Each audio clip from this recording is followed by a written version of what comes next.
The tumbling waterfalls and rivers in deeply wooded valleys meandering through the heather-clad domed hills give Exmoor its unique beauty. The magnificent scenery and quiet charm of the countryside prompted the Victorians to name the area the Little Switzerland of England. Nestling beneath the high dramatic cliffs, the pretty harbour town of Lynmouth has been popular with visitors throughout the years. Lynmouth was discovered by the Victorians and has been celebrated as a resort for almost 200 years. It was pure chance that brought us here on this date. The small coastal town of Lynmouth has become known throughout the world for the disaster which struck in August 1952. On the night of the 15th, after continuous rain throughout the day, the rivers of the East and West Lynn rose suddenly and filled with waters from the Exmoor catchment. Large boulders and rocks were carried in the flow towards the town, destroying houses, roads and bridges. Many lost their lives during that dark and terrifying night. This was not merely a case of orthodox rainfall distribution around a frontal depression on high ground. It was complicated by thunderstorms all over the area of heavy rain, and one set of storms seemed to have come up from Brittany. Up to 9 inches of rain fell over the period leading to the flood. And once the flood had subsided, the full extent of the damage could be assessed. Trees stripped of their bark were intermingled with enormous piles of boulders. Occasionally interspersed was the wreckage of human habitation and property. River banks had been ripped out, exposing dangling roots.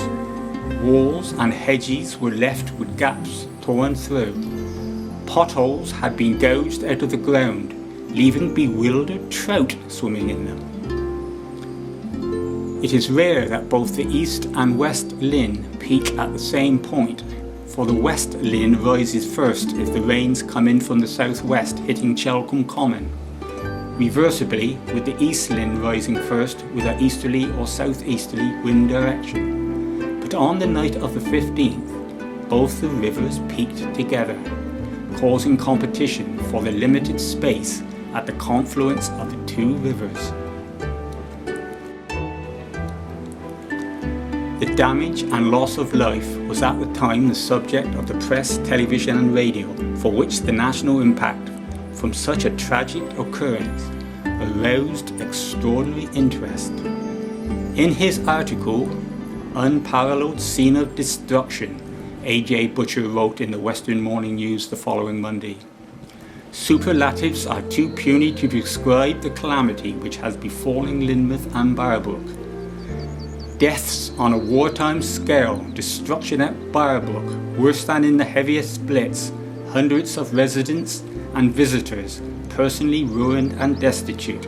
The story stuns the human mind." The Sunday Express also reported the incident and published eyewitness accounts from guests staying in the Lindale Hotel.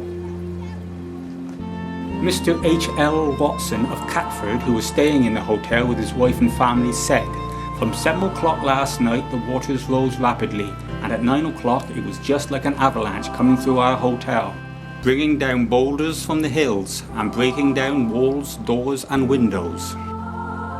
Within half an hour the guests had evacuated the ground floor.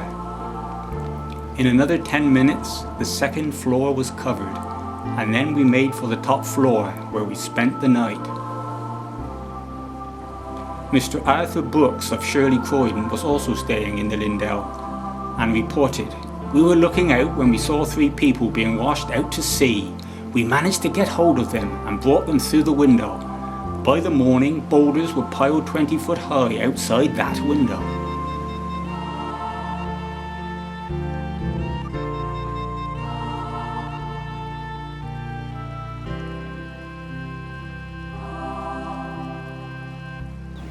Reports the next day were of lines of refugees, men carrying their children, weeping women wrapped in blankets, and of holiday makers carrying the last of their luggage, straggling up the 400-foot climb to the safety of Linton. They were then taken by coaches, lorries and cars to the cinema ballroom of Minehead, which was being used as the emergency centre.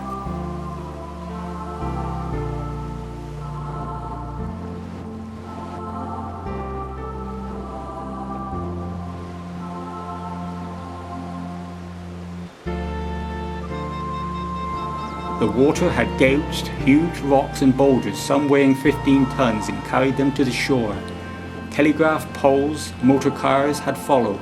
Trees felled by earlier gales and others washed out by their roots were swept into the sea. Further reports the next morning account for the sights of hundreds of trees, presumably weighted down by rocks, and soil entangled in their enormous roots had their upper branches showing above the waves, a half a mile out to sea, a fantastic sea forest of stunted trees.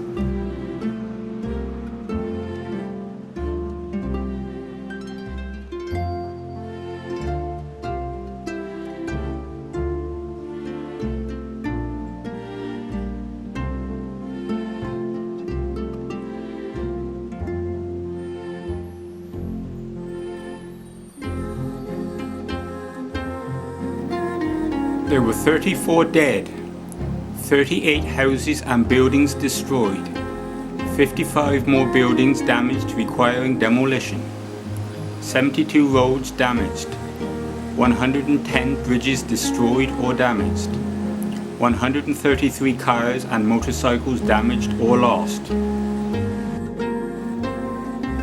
Oh, how different Lynmouth looks today.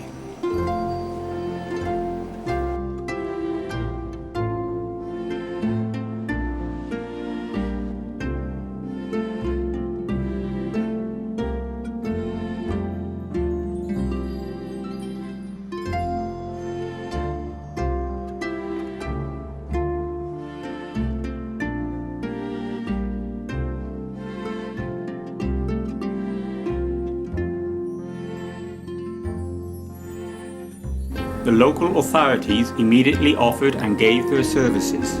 Lynmouth was visited by cabinet ministers and local government.